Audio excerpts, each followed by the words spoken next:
Bismillahirrahmanirrahim.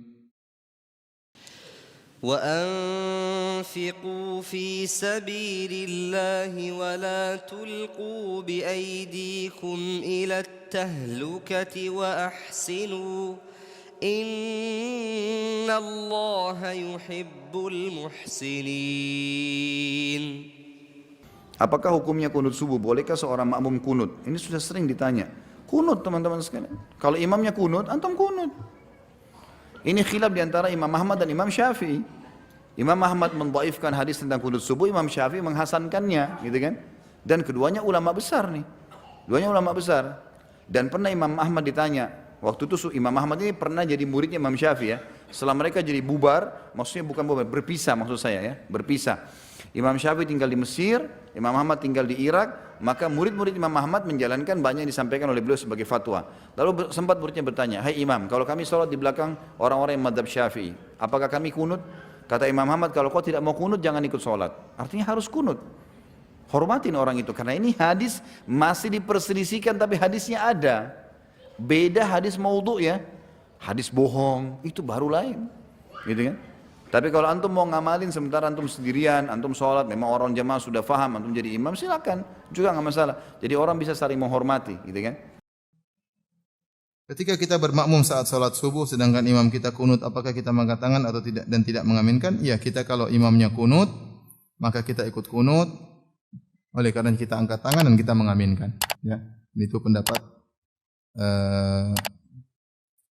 Imam Ahmad rahimahullahu ta'ala, pendapat Ibn Taimiyah rahimahullah ta'ala. Jadi masalah kunut, ini masalah khilaf yang kuat di kalangan para ulama. Kalau saya boleh bagi, ya, ada beberapa pendapat. Pendapat pertama bahwasanya kunut subuh sunnah, ya, dan itu pendapat Imam Malik dan pendapat Imam Syafi'i rahimahullahu ta'ala.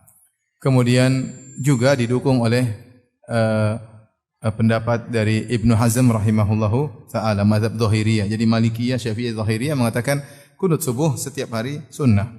Kemudian pendapat yang mengatakan tidak sunnah ada dua. Pendapat yang pertama adalah mazhabnya Imam Abu Hanifah mengatakan bahwasanya kunut subuh adalah bid'ah. Ya. Imam Abu Hanifah mengatakan kunut subuh adalah bid'ah.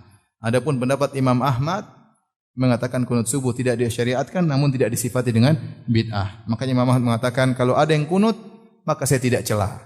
Kalau ada yang kunut subuh saya tidak celah. Bahkan Imam Ahmad berkata seandainya ada seorang kunut subuh tiap hari tapi mendoakan kebaikan bagi kaum muslimin dan mendoakan kecelakaan bagi orang-orang kafir, maka tidak mengapa meskipun tiap hari. Saya sendiri tiap hari kunut subuh. Tiap hari karena saya jadi makmum di belakang orang yang kunut subuh. Jadi saya di kampung saya, kalau zuhur saya jadi imam. Kalau asar jadi imam. Maghrib isya sering saya jadi imam. Subuh enggak. Katanya Ustaz tidak kunut. Ya udah saya jadi imam aja enggak apa-apa. Daripada bertengkar. Baik, mereka baik sama saya, enggak ada masalah. Jadi mereka tahu saya tidak kunut. Apa hukumnya kunut yang dikerjakan setiap subuh? Taib, Anda berbicara hukum berarti saya mesti jelaskan turunan hukum. Ingat bedakan ini ya, ada hukum dan sikap hukum, itu beda.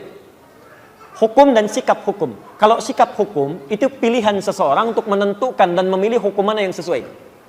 Tapi kalau hukum saja, itu berarti semua turunan hukum yang dipesankan oleh Al-Quran dan Sunnah. Misal, hukum tentang bismillah, itu bisa dibaca 4 cara dalam sholat. Seperti saya terangkan tadi malam.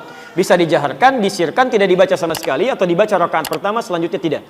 Tapi sikap kita terhadap itu memilih salah satu. Itu sikapnya.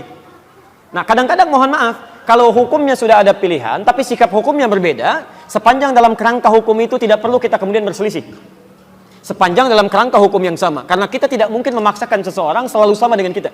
Dari sini, Bapak Ibu sekalian, karena Nabi SAW tidak mempraktekkan doa yang tidak baik tadi, kemudian mengajarkan doa yang baik ini, dan beliau mendiamkan sahabat yang mempraktekkan, tidak melarangnya, ya, maka disinilah kemudian para ulama melihat itu, lalu menyikapi dan mengambil kesimpulan dengan 3 kesimpulan.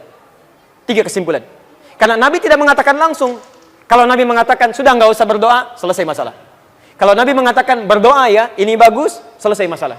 Tapi Nabi mendiamkan di sini, dan sikap diamnya Nabi dalam implikasi hukum itu bisa menerangkan beberapa pilihan-pilihan hukum. Maka Imam Abu Hanifah mengatakan, karena Nabi sebelumnya tidak baca doa, dan setelah itu pun beliau tidak baca doa lagi, setelah turun ayat tadi, maka beliau menyimpulkan tidak ada doa kunut itu. Makanya saat subuh tidak perlu membaca doa kunut. Selesai. Imam Abu Hanifah. Imam Malik, Imam Syafi'i menyimpulkan, Nabi SAW baca doa. Doa ini diganti oleh Allah untuk yang baik-baik. Dan kemudian diajarkan oleh Nabi pada sahabat, sahabat membacakan, Nabi tidak melarang. Ini artinya itu pun dibenarkan kalau dibacakan. Maka dari itulah Imam Syafi'i, Imam Malik mempraktekkan doa kunut ini. Imam Malik membacakan sebelum ruku. Jadi begitu membaca surah di rakaat yang terakhir dalam sholat subuh, itu Imam Malik mempraktekkan kunut. Tapi kunutnya nggak jahar, sir. Makanya setelah baca surat agak lama, itu sedang baca kunut dalam subuh. Imam Syafi'i memilih riwayat yang setelah ruku. Ruku i'tidal, sami Allahu liman hamida, Rabbana walakal hamd, lalu membacakan ini dalam subuhnya. Plus Imam Syafi'i, Allahumma hdini fi man hadait, dan seterusnya. Imam Ahmad bin Hanbal mengambil jalan tengah. Ini Nabi sebelumnya nggak berdoa. Ada peristiwa besar terjadi yang membutuhkan doa, kemudian Nabi berdoa dengan itu. Setelah itu Nabi tidak berdoa lagi. Ini artinya doa ini bisa dihadirkan dalam peristiwa-peristiwa yang menuntut doa itu disertakan oleh kita. Karena ketidakmampuan kita berada di sana. Peristiwa dahsyat besar yang meminta kita atau menuntut kita menghadirkan doa, itu dalam bahasa Arab disebut dengan nazilah. Nazilah. Maka dikenal dengan istilah kunut nazilah. Doa kunut yang dibacakan ketika terjadi peristiwa genting yang membutuhkan doa. Yang ada di Palestina, yang ada di Aleppo kemarin, yang ada di Syria dan sebagainya. Maka dikenal dengan istilah kunut nazilah. Tiga-tiganya disepakati oleh para ulama, baik di zaman itu sampai di zaman kini, ini ijtihad para ulama yang dibenarkan dan sah dilakukan ketika memilih satu di antara ketiganya.